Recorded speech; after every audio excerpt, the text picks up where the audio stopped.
Mu'adh ibn Jabal Abi Abdurrahman al-Ansari alaihi minallahi ridwan amantaa islaamaa yeroo qeebalu gurbaan barakaa qabu kun hadiisa 557 nuu dabarse amata 18tti qeebale amata 34 narra xiqqaadha gaafatu amantaa islaamaa keessa amata 16 qofa qulqulluu jiraatu wallahi alladhi la ilaha ghayru addakhiyatutu ittinaqafat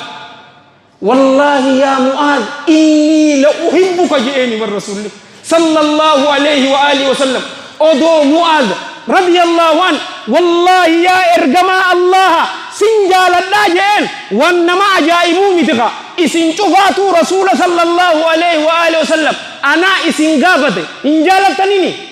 haya gotan guddan san inni la uhibbuka ya Mu'adh rojono amata meka amata kudaja